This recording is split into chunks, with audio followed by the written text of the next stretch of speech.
Alright, welcome to my video for Sengoku. Kind of going to do a let's play here, me playing through a game of it. And this is being recorded after the 1.02 patch, so there has been some changes and upgrades. I didn't look at the whole list, and I have not played a game since it, so I'll kind of be learning it as we play. I'm kind of I'm not a super experienced at this game, but I do know a fair amount of the basics of how to play. So you kind of be learning with me as I play. I'm going to go ahead and start off with the Nanbu clan, which I've played with them once or twice before, so I'm familiar with it. Alright. Just go ahead and disable the hints. Played enough to know the basics. Alright, so first things first, basically the way this game works, for those not familiar with it, is this game is all based on feudal Japan. Basically you're trying to take over at least 50% of Japan and then hold it for 3 years. That's how you win the game.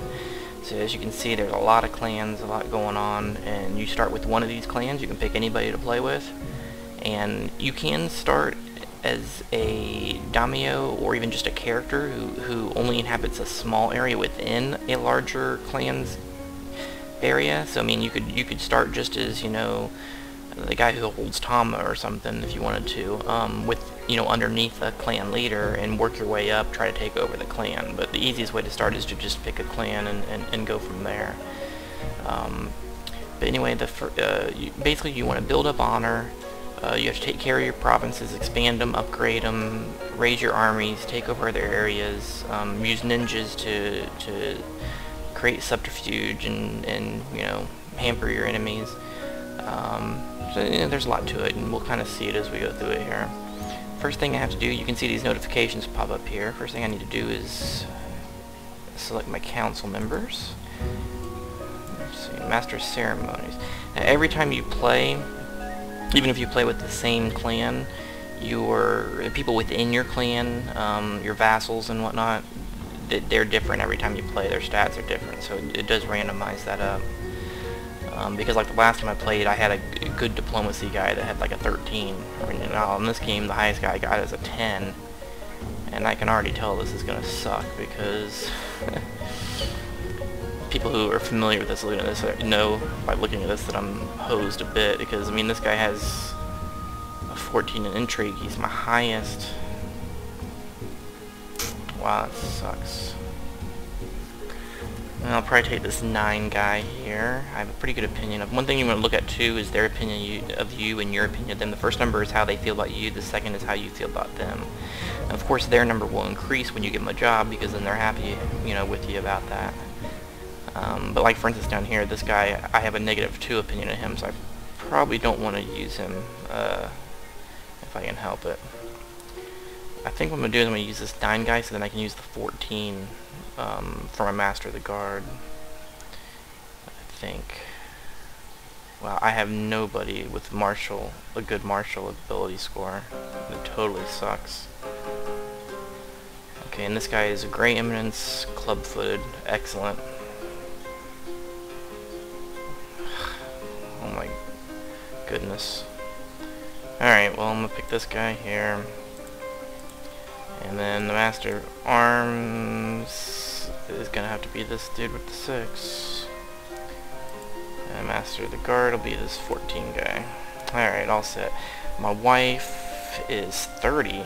I think the last time I played with Nanbu, my wife was actually like 17 or something, so I guess that your starting guy, I think, always stays about the same who you are, but your wife definitely completely changes as well.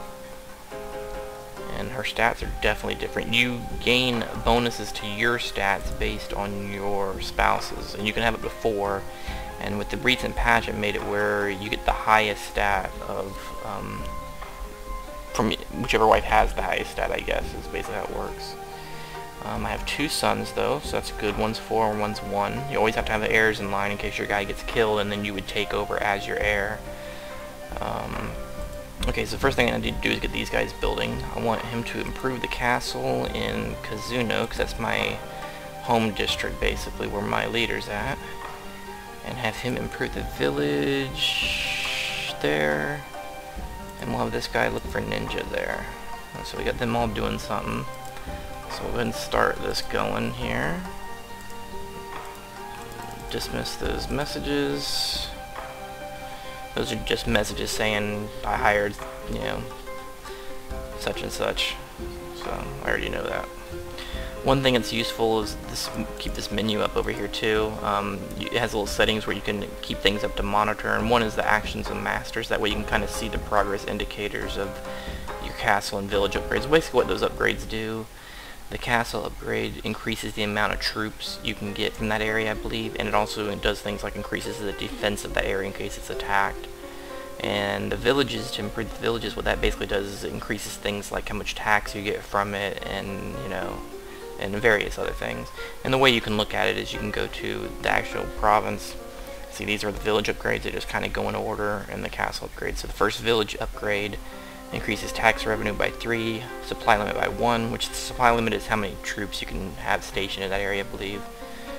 And the second upgrade is tax revenue by 2, supply limit 1. The next upgrade, tax revenue 2, supply limit 1, retinue cap 1.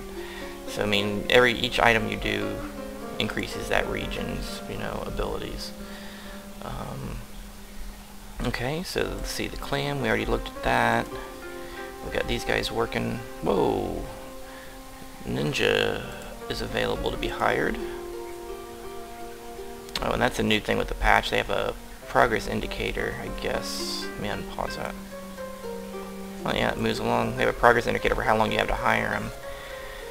Now see, these ninja are pretty good. They have the numbers here. The shuriken number is their chance of being successful in the mission. The second one is their ability to get away. So these guys are probably going to accomplish the mission, but on the way out they're going to trip and fall and get bashed in the head. So yeah. And usually my strategy when playing Nanbu, the first thing I do is I take over Cisgaro up here. I usually hit these guys first. They're just usually the weakest. They only have, it's one province basically, so I'm wondering if I should send them. How much is it going to cost? I can send them against the leader and make him lose honor. What's his name? Namioka Akiyoshi.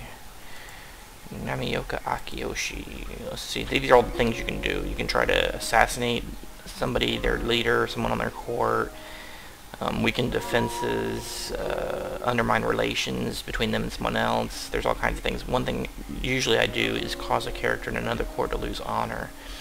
If you cause them to lose honor, they start having trouble. They start having revolts, things go wrong. So like this guy, Namioki Ashioki, if I look at him, his honor right now is 28.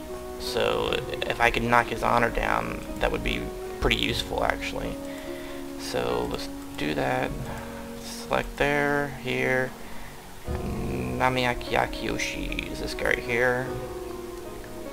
So we're going to go ahead and hit him, cost 15 gold, yes.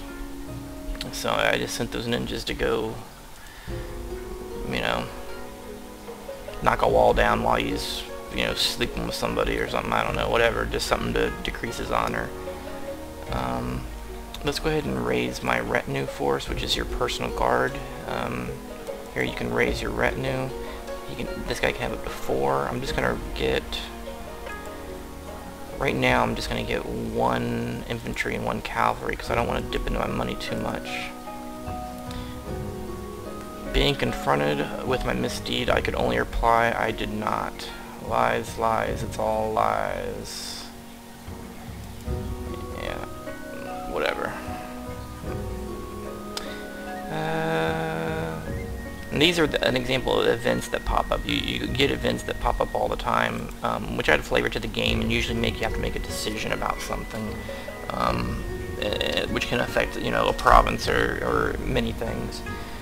This one says, a message from Kasuno arrived today with a letter from a master of ceremonies. He wrote that the construction work being done to local castles ahead of schedule. Excellent. Alright. So let's keep this going. We'll probably find out about the ninja attack here before long, I'd imagine. What was I doing? Oh, I already raised them, okay. And this is my kind of my private little bodyguard right here. And you can see the different map views. You can separate by clans, who likes you, who doesn't, Kuni. I mean, there's a lot of different ways. I usually play in the clan view. One thing about this game too, with the way the battle stuff works, as you can see I have 5 provinces. It's a little different than a lot of games. You don't just build factories and pump units out or anything like that. Basically what you do is you raise armies. Well, let's see, ninja clan you've hired, couldn't dishonor him. They escaped unnoticed. Well, they failed on their plan, but they got out, which is actually kind of hilarious because they had a 9 for the ability to accomplish mission and 4 to get out, and those numbers worked exactly opposite, so whatever. Some guy wants to be Master Arms. Okay, back to what I was saying.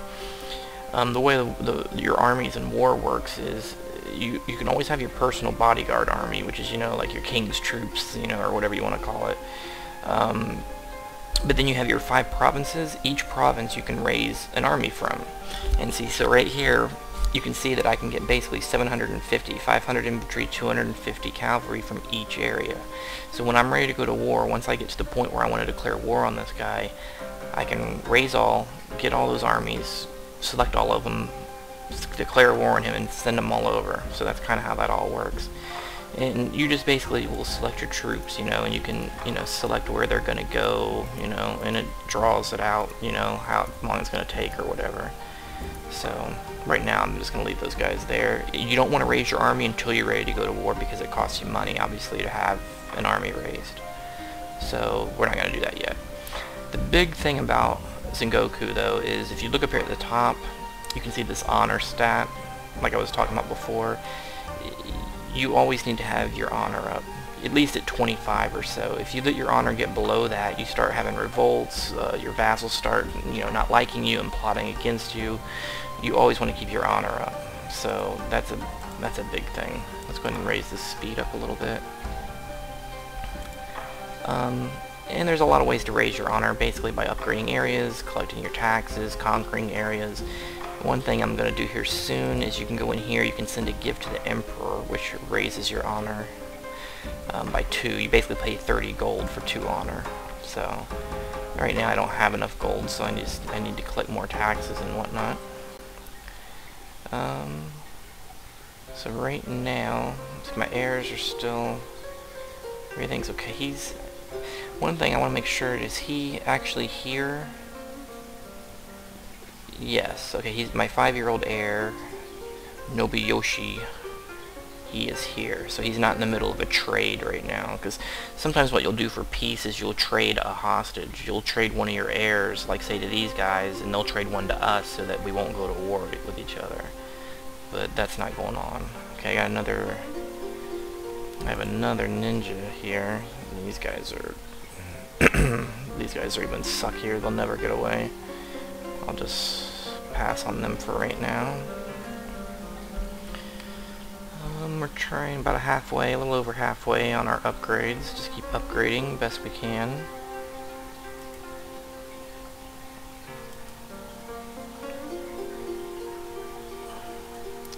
I have enough gold to purchase some honor, which I will do here in just a second once I get my next tax drop. And you can see over here too, I can see the tax I'm getting from the different region areas, so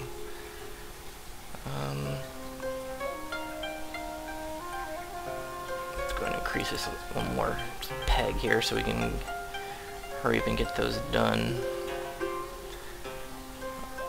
But basically what you're doing in this game is you're trying to build your honor up, take over areas, rule them effectively, give them to your heirs, and keep conquering areas, moving along, doing your upgrades. There is a whole nother part to this game. Let's see, what do we get? A message here. He wants to be Master of the Guard. No thanks. Actually, you can look at your clan here and see who you have. Nah, I don't have anybody that's interesting. That guy's got terrible stats. That guy's already mastered arms. I don't know what... No, none of those are anything. Let's send a gift to the Emperor again here. Let's move to 30. Once you get up around about 45. Okay, so the castle's done.